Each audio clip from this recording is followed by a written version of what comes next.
Hi everyone. ఈరోజు మనం ఏ astrology గురించో లేదా 24 క్రాఫ్ట్స్ గురించో చెప్పుకోవట్లేదు. ప్రజెంట్ సిచ్యువేషన్ గురించి కాసేపు మాట్లాడుకుందాం, ఓకేనా?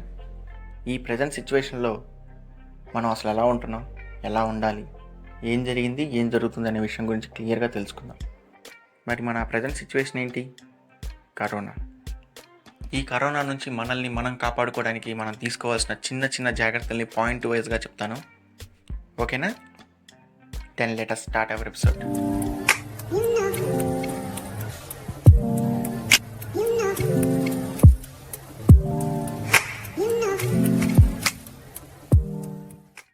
Point number 1, mask.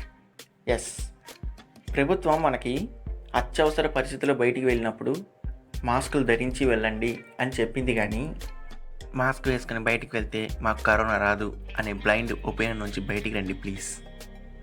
పిల్లి కళ్ళు మూసుకొని పాలు తాగితే నన్ను ఎవరు చూడట్లేదు అనుకుంటుంది చూసారా? ఆ టైప్లో ఉంది మీరు చేస్తున్నది. డిజైన్ స్కార్ఫ్లు, మ్యాచింగ్ మాస్కులు. అసలు ఆ మాస్క్ ఎంతవరకు మిమ్మల్ని కరోనా నుంచి కాపాడుతుందంటారు? ఇక్కడ చూడండి, N95 అనే మాస్క్ ఉంది. ఈ మాస్క్ 3 మీటర్స్ డిస్టెన్స్లో ఉన్న పొల్యూషన్ నుంచి కానీ, వైరస్ నుంచి కానీ, లేదంటే ఏదైనా డస్ట్ నుంచి కానీ మనల్ని కాపాడుతుంది. ఎంతవరకు? 95% వరకు కాపాడుతుంది. అంటే మౌత్ ద్వారా కానీ, నోస్ ద్వారా కానీ వెళ్ళే పొల్యూషన్ నుంచి మాత్రమే కాపాడుతుంది. మరి what about your scarf and mask? ఇప్పుడు చెప్తున్నా వినండి. సపోజ్ నాకే ఎలర్జీ ఉంది, కాఫ్ అండ్ కోల్డ్ ఉంది, తుమ్ములు దగ్గులు వస్తున్నాయి. సపోజ్ నేనే మాస్క్ ధరించాను, వాట్ ఎవర్ స్కార్ఫ్ కానివ్వండి, మాస్క్ కానివ్వండి, ఇంకేదన్నా కానివ్వండి, N95 కాకుండా మామూలువి వాటి గురించి చెప్తున్నాను. నేను వేసుకున్నాను, సడన్గా దగ్గాను లేదా తుమ్మాను. నా నుండి మీరు 95% వరకు సేఫ్, ఎందుకంటే నేను స్కార్ఫ్ ధరించాను కాబట్టి. బట్ నేను స్కార్ఫ్ ధరించలేదు, మీరు ధరించారు, మీరు వేసుకుని ఉన్నారు. Scarf or mask whatever బయట దొరుకుతున్నవి. దాని ద్వారా నా నుండి మీరు 3 to 5% వరకు మాత్రమే కాపాడగలుగుతారు. 3 to 5% వరకు మాత్రమే దాని నుండి సేఫ్ అవుతారు. నిజం చెప్తున్నాను, నమ్మండి, ఇదే ట్రూ. కుదిరితే N95 మాస్కులు కొనుక్కోండి.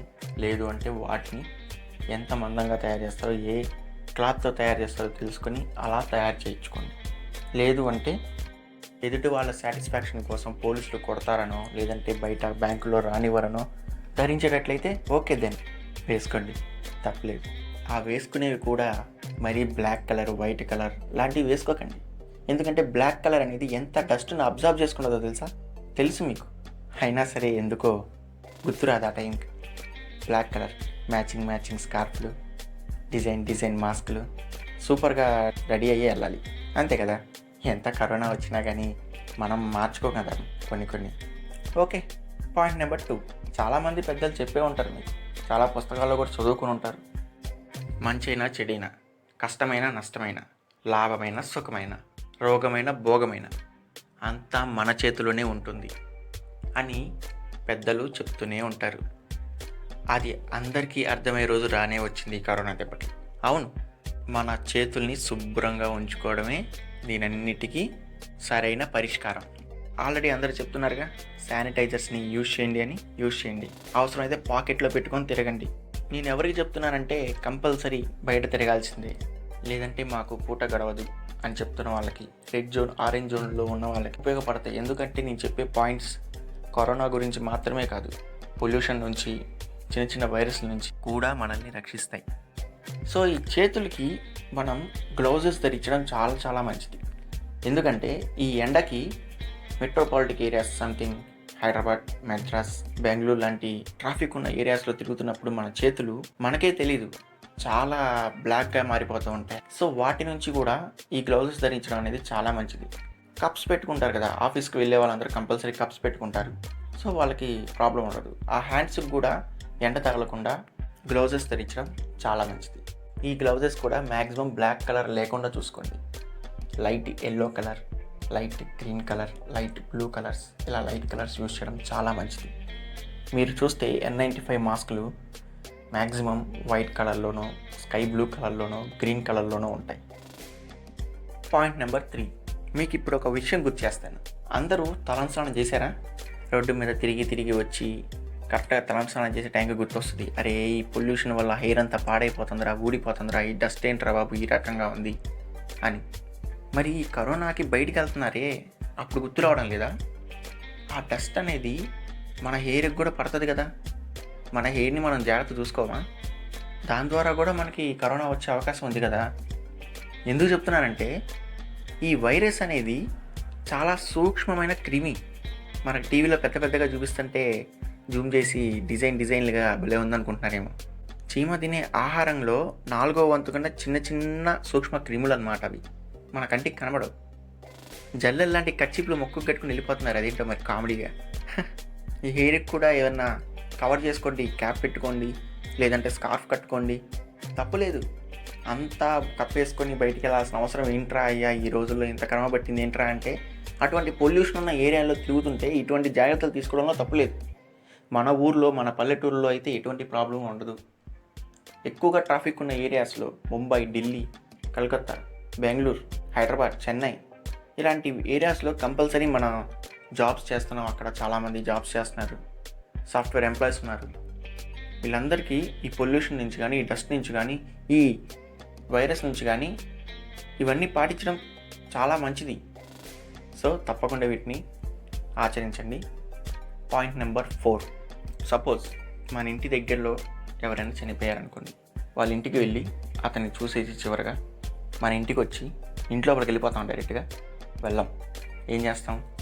బయటనే తలంస్నానం చేస్తాం, లేదు అంటే వరండా లోపల నుంచి పక్కన ఉన్న సందులో నుంచి బాత్రూంలోకి వెళ్ళి, సొంత ఇల్లు ఉంటే అందరూ ఇలాగే ప్లాన్ చేసుకుంటారుగా, అలా బాత్రూంలోకి వెళ్ళి తలంస్నానం చేసేసి ఆ బట్టలు అక్కడే విడిచేసి ఇంటి లోపలికి వచ్చి పసుపుతోనో లేదా డెటాల్తోనో క్లీన్ చేసుకుంటాం. ఇప్పుడు అదే చేయండి, ఎందుకంటే ఇంట్లో చిన్నపిల్లలు ఉన్నారు, పెద్దవాళ్ళు ఉన్నారు. మనం బయట తిరిగి వస్తున్నాం, వైరస్ ఉన్న ఏరియాల్లో తిరిగి వస్తున్నాం. మీ జోన్ ఏంటో మీకు తెలుసుగా. సో ఆ జోన్లో తిరుగుతున్నారంటే ఎంత జాగ్రత్తగా ఉండాలి. మాదంటే గ్రీన్ జోన్, ప్రాబ్లం లేదు. మీరున్న జోన్ ఏంటో మీకు తెలుసు. సో జాగ్రత్త తీసుకోవాలి. ఎంత జాగ్రత్త తీసుకోవాలో మీకే తెలుస్తుంది. అంత జాగ్రత్తగా తీసుకోకపోతే ఎంత ప్రమాదమో కూడా మీకు అర్థమవుతుంది. రోజు పొద్దున్నే నిద్ర లేవగానే కోరలు చేస్తున్న కరోనా కాటుకు ఇంతమంది బలయ్యారు, ఈ రాష్ట్రంలో ఎంతమంది చనిపోయారు, ఆ దేశంలో అంతమంది చనిపోయారని చెప్పి పొద్దున్నే నిద్ర లేవగానే న్యూస్ ఛానల్స్లో వాగుతూనే ఉన్నారు. ఎవరికైనా ఫోన్ చేస్తే ఫోన్ కూడా చెప్తూనే ఉంది, దాన్ని తిట్టుకుంటున్నాం. అయినా మనం ఏమైనా జాగ్రత్తగా ఉంటున్నామా? ఉండడం లేదు. మీరేం చేస్తారంటే ఇలా బయటికి వెళ్ళి వచ్చిన తర్వాత ఈ స్కార్ఫ్లు, గ్లౌజెస్, హెడ్కి వేసుకునే క్యాప్, వీటన్నిటిని మాస్కులు, వీటన్నిటిని మీరు రాగానే బయట ఇంటి బయటనే వేడి నీళ్ళలో డెటాల్ పోసుకొని ఆ డెటాల్లో వీటన్నిటిని నానబెట్టేసి వరండా లోపల నుంచి లోపలికి వెళ్ళి బాత్రూంలోకి తలంటు స్నానం చేసేసి ఇంట్లోకి వెళ్ళండి. చక్కగా ఏమొస్తుంది, ఏం స్ప్రెడ్ అవుతుంది, ఎలా స్ప్రెడ్ అవుతుంది చెప్పండి. ఇవి జాగ్రత్తలు. ఎలాగో బ్లీచింగ్ పౌడర్తో ఇంటి చుట్టూ అష్టదిగ్బంధనం చేసే ఉంటారు ప్రభుత్వం. మనం తీసుకునే జాగ్రత్తలు కూడా మనం తీసుకుంటే ఇంకా బాగుంటాం, ఇంకా జాగ్రత్తగా ఉంటాం. లాస్ట్ బట్ నాట్ లీస్ట్, ఏ ఖురాన్లోనూ, ఏ బైబిల్లోనూ, ఏ భగవద్గీతలోనూ మన వల్ల మనం నాశనం అయిపోయినా పర్లేదు కానీ మరొకరు మన వల్ల ఇబ్బంది పడకూడదు, బాధపడకూడదు, వాళ్ళ మరణానికి మనం కారణం కాకూడదు అని చెప్తాయి. మరి మీరేం చేస్తున్నారో మీకే తెలియాలి. పండుగలు అంటే చాలా ఇష్టం నాకు. ప్రతి పండగ వాళ్ళ పండగ వీళ్ళ పండగ అని కాదు, పండగలు అంటేనే పండగలు. అటువంటి పండగలకి చెడ్డ పేరు రాకూడదు. ఒక పండగ వల్ల ఇంత నష్టం జరిగింది అని అపకీర్తి ఆ పండగకి రాకూడదు. అందుకే చెప్తున్నాను, మీ పండుగల్ని మీరు ఇంట్లోనే ఉండి జాగ్రత్తగా చేసుకోండి. ఏ పండుగకి చెడ్డ పేరు తీసుకురావద్దు, అపకీర్తి తీసుకురావద్దు. ఆల్రెడీ ఒకసారి వచ్చింది, తప్పు జరిగింది, తెలియక జరిగిందో తెలిసి జరిగిందో ఆ డిబేట్ మనకొద్దు. అందరూ మంచి కోసమే వెళ్తారు, కానీ ఒక్కసారి చెడ్డ పేరు వస్తే అవకాశవాదులు వాటిని చెడుగానే ఉపయోగిస్తారు. కాబట్టి ఆ అవకాశం వాళ్ళకి ఇవ్వద్దు. మన పండుగ మనకి చిరకాలం గొప్ప పండుగలాగానే మిగిలిపోవాలని కోరుకుంటున్నాను. Thank you so much. ఈ జాగ్రత్తలని తీసుకొని జాగ్రత్తగా ఉంటారని కోరుకుంటున్నాను. This is Siddharth signing up.